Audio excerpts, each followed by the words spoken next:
వల్ల ప్రధాన పార్టీ ఆయనకు వ్యక్తిగత చరిష్మా ఉంది. కాంగ్రెస్ పార్టీ సపోర్ట్ ఉన్నది. కాంగ్రెస్ పార్టీ నల్గొండ, వరంగల్, ఖమ్మంలో మొత్తం వాళ్ళ ఎమ్మెల్యేలు. ఓకే, 32 మంది 34 మంది ఎమ్మెల్యేల్లో 32 కాంగ్రెస్ లో ఉన్నారు. సో వాళ్ళ సపోర్ట్ మొత్తం ఆయనకు ఉంటది. సో ఆయన గెలుపు నల్లేరు మీద నడకే కదా. కాంగ్రెస్ కార్యకర్తలకు ఓటు లేదు. ఇది గ్రాడ్యుయేషన్, డిగ్రీ అయిపోయిన వాళ్ళు, డిగ్రీ అయిపోయినాక 3 సంవత్సరాల తర్వాత ఓటర్ నమోదు చేసుకున్న వాళ్ళు, గ్రాడ్యుయేట్ తెలుగు కల్ల వాళ్ళు పార్టీని పట్టించుకోరు. ఎవరైతే మాట్లాడతారు, ఎవరికైతే విషయ పరిజ్ఞానం ఉంది, విషయం మీద అవగాహన ఉందో వాళ్ళ కోటేస్తారు. బట్ రాజకీయ పార్టీలు కనిపించవు. నువ్వు లాస్ట్ టైం కూడా నువ్వు సెకండ్ పొజిషన్ లో వచ్చిన మంచి ఓటు బ్యాంక్ వచ్చింది. నువ్వు ప్రశ్నిస్తామని ఇచ్చారు.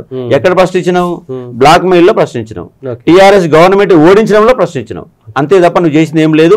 ఇవాళ సోషల్ మీడియా దుమ్మెత్తి పోస్తున్నది. సో ఇప్పుడు కాంగ్రెస్ వాళ్ళ ఓటు 100% వేయరు.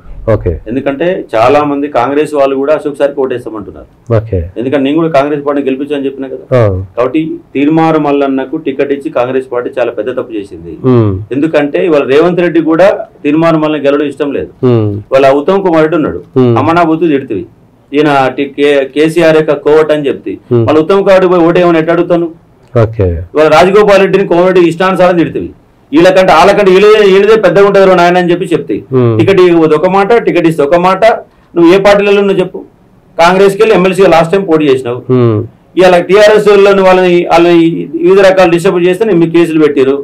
భయపడి బీజేపీలో పోతాయి. బీజేపీలో ఉన్నావు, బీజేపీ లేకపోతే మళ్ళీ వెనకకు వస్తాయి. కాసేపు 7,200 అని చెప్పేసి ఒక కొత్త పార్టీ పెట్టని ప్లాన్ చేస్తేవి, ఇంకో పార్టీ జాయిన్ కావాలని ప్రయత్నం చేస్తాయి. అటు పోయి మళ్ళీ కాంగ్రెస్ పార్టీలోకి వస్తాయి. కాంగ్రెస్ పార్టీలో టికెట్ ఇవ్వకపోతే రేవంత్ రెడ్డి మిగుతుంది. మళ్ళీ రేవంత్ రెడ్డి పోయి కాలు మొక్కుతుంటాయి. ఇవాళ నిన్న నల్గొండలో కోమరెడ్డి వెంకరెడ్డిని ఇష్టాంతం తిట్టినాను. ఆయన కోమరెడ్డి వెంకరెడ్డి మాట్లాడుతుంటే ఇట్లా దండం పెట్టిన పడ్డాడు. సిగ్గు అనిపించాలి కదా. అంటే ఒక ఉసరవెల్లిలా ఇన్ని రకాల పార్టీలు మార్చి, ఇన్ని రకాల పదాలు మార్చి, ఏ మాట మీద నిలబడకుండా, విద్యార్థులపైన అవగాహన లేకుండా, నీ యొక్క వ్యక్తిగత అవసరాల కోసం రాజకీయ నీకు పదవి కావాలా. ఫస్ట్ నువ్వేం చేయాలా? సమాజ సేవ అన్ని నువ్వు చెప్పే అన్ని దండుగ మాటలు. నీకు కావాల్సిన పదవి కావాలా. ఆ పదవి వ్యామోహం కోసం వాళ్ళ దగ్గర లక్షల 100 కోట్ల రూపాయలు ఖర్చు పెట్టి గెలవాలని ప్రయత్నం చేస్తున్నావు. కానీ నాకు ఎక్కడ పోయినా అశోక్ సార్కి బ్రహ్మరథం లభిస్తుంది. ఏ జిల్లాకు పోయినా విద్యార్థి 100% 200% నేనే గెలుస్తా. తీర్మానం మల్లన్న ఈసారి 4th ప్లేస్ పోతారు. పోయినసారి బీజేపీ మద్దతు ఇస్తున్న ప్రేమేందర్ రెడ్డి, ఏవీపీ, ఆర్ఎస్ఎస్ వెనకాల చాలా మంది వాళ్ళకి మద్దతు ఇస్తారు.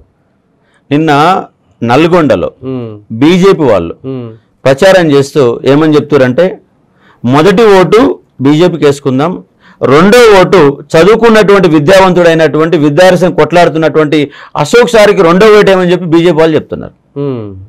రేపు టీఆర్ఎస్ని తీవ్రంగా వ్యతిరేకించిన అయినప్పటికీ వాళ్ళు పార్టీ కార్యకర్తలు కనుక ఉంటే టీఆర్ఎస్ మోటివేట్ చేసుకొని, ఎందుకంటే విద్యా వ్యవస్థపై నిజంగా కొట్లాడుతున్న వ్యక్తి అశోక్ సార్ కాబట్టి టీఆర్ఎస్ వాళ్ళు కూడా సెకండ్ ఓటు నాకేస్తారు, కాంగ్రెస్ వాళ్ళు సెకండ్ ఓటు నాకేస్తారు. అంటే అన్ని ప్రధాన పార్టీల సెకండ్ ఓటు నాదే వస్తుంది. విద్యార్థులు